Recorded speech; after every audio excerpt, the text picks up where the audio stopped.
You can't. You can't. It's my destiny. Mine. I am the prophet. You never were. Get it over with, then. No. Killing you won't bring my family back. I'm done. Nulla è reale. Tutto è lecito. Requiescat in pace. 22 years. 22 years of loss. 22 years of chasing one man.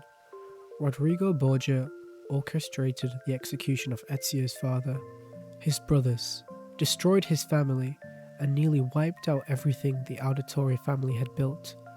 Ezio hunted him across Italy. He tried to kill him in Venice. He tried again, inside the Vatican.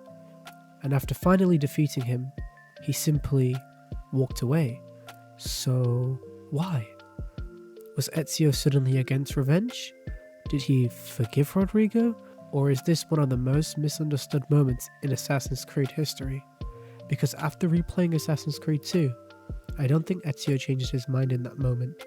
I think that moment was simply the end of a journey that had been unfolding for 2 decades.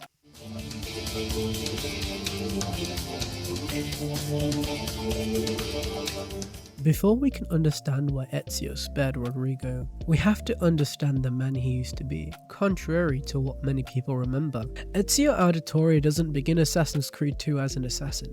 He begins as a teenager. He's arrogant, reckless, and charming, and completely unaware that his life is about to change forever. His biggest problems are street fights, rival families, and sneaking into Christina's bedroom before her father catches him. But within the span of a single day, everything changes. His father, Giovanni Auditore, his older brother, Federico, and even his younger brother, Patricio, are publicly executed under false charges of treason. The man responsible? Rodrigo Borgia. In that moment, Ezio loses far more than his family. He loses the life he thought he was going to live. It's easy to forget that Ezio doesn't immediately become an assassin after this. He doesn't suddenly dedicate himself to protecting humanity or preserving free will. He wants revenge, that's it. Everything he does afterwards, every city he visits, every target he hunts, every skill he learns, serves one purpose: getting closer to Rodrigo Borgia. Every assassination in Assassin's Creed 2 feels like another victory, but in reality, they're stepping stones. Vieri, just another obstacle. Francesco de Pazzi, another obstacle. Emilio Barbarigo.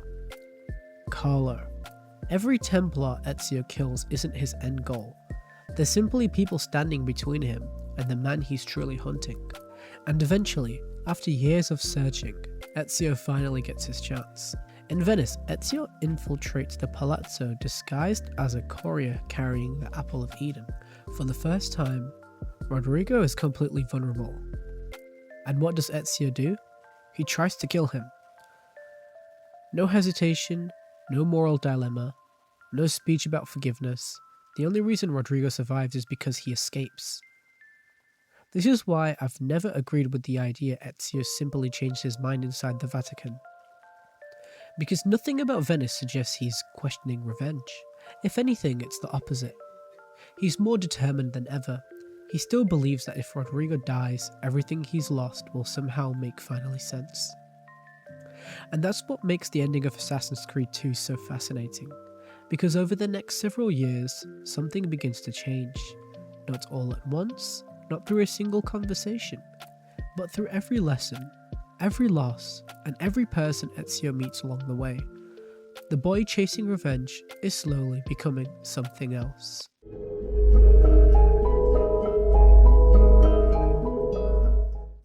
By the time Ezio finally reaches Rome, something has changed. Not overnight, and certainly not during his fight with Rodrigo Borgia.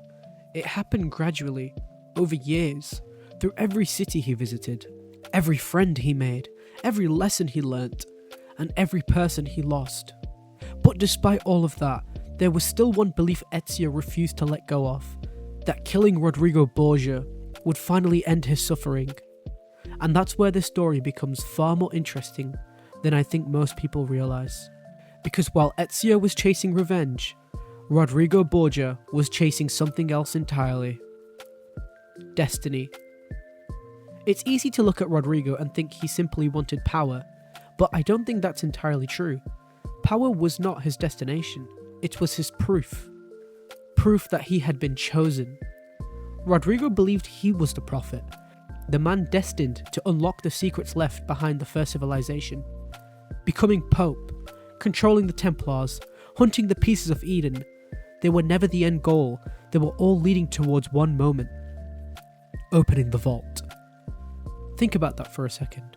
Rodrigo spends decades manipulating kings, ordering assassinations, destroying families, all because he genuinely believes destiny is on his side. If he truly is the chosen one, then every terrible thing he's done becomes justified, at least in his own mind. And this is where Ezio and Rodrigo become strangely similar.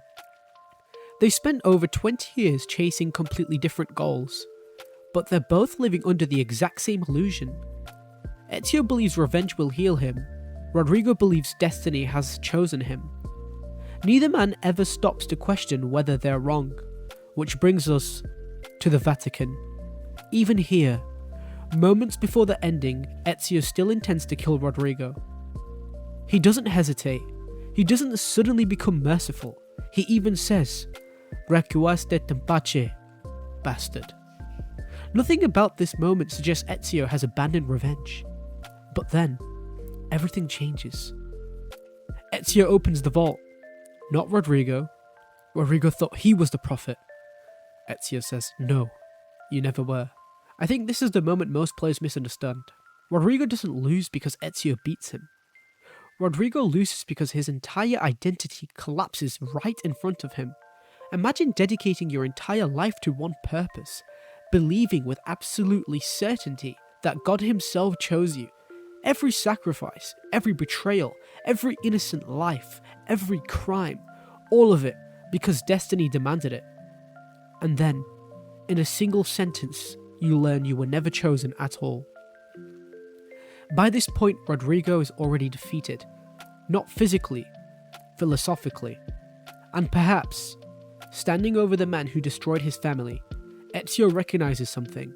Not forgiveness, not sympathy, but familiarity. Rodrigo had spent decades believing destiny would finally complete him. Ezio had spent decades believing revenge would do the same. But both men had built their entire lives around a promise. Both promises were illusions. The only difference is that one of them was willing to let it go. So, why did Ezio spare Rodrigo? I don't think it was because he forgave him, and I don't think it was because Rodrigo deserved mercy. I think it's because, by the time Ezio stood over him, there was nothing left to take. Think about who Rodrigo is at this point. He isn't the confident mastermind we met throughout Assassin's Creed 2.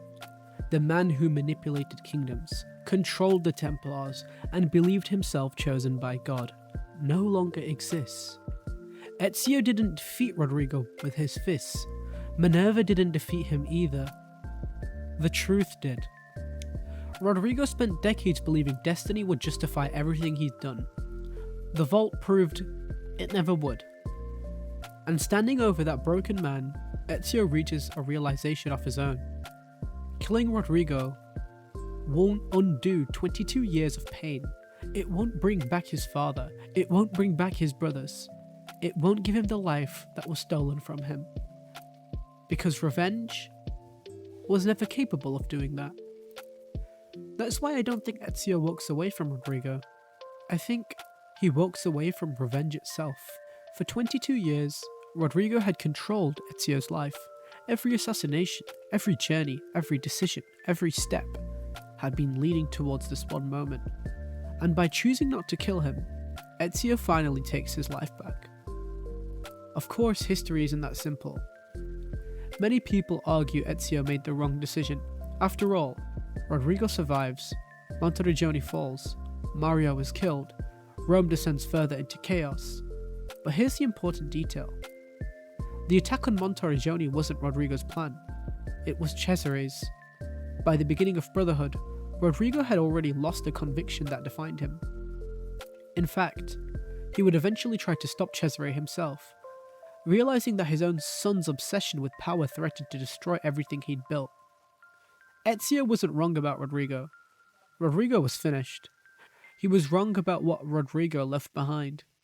Because while Rodrigo lost his faith in destiny, Cesare never did. The son became even more dangerous than the father. There's even an interesting piece of unused dialogue from Assassin's Creed Brotherhood where Rodrigo apologizes to Ezio. You can find this from Slider V2's YouTube channel. It's not part of the final game, so I wouldn't treat it as canon, but I do think it's revealing. It suggests Ubisoft themselves viewed Rodrigo not as the unstoppable villain of Assassin's Creed 2, but as a man forced to live with consequences of his own ambition. So, did Ezio make the right decision? I think that's the wrong question. The better question is this: who was Ezio without revenge? Assassin's Creed 2 isn't the story of a man who kills his enemies. It's the story of a man who discovers that his enemy was never going to heal him. Rodrigo spent his life believing destiny would complete him. Ezio spent his believing revenge would. Both men reached the end of the road. Only one found the strength to keep walking. That's why Ezio spared Rodrigo Borgia. Not because Rodrigo deserved to live, but because Ezio finally deserved to live without him. He finally understood that Rodrigo no longer deserved to define his life. And that concludes the video. Thank you so much for watching the video. I hope you guys can support me by dropping a like and subscribing to the channel if you would like more Assassin's Creed monologues or essays. I don't even know what to call these. I really enjoyed making this video, and I hope you guys enjoyed the video as well. Thank you for watching.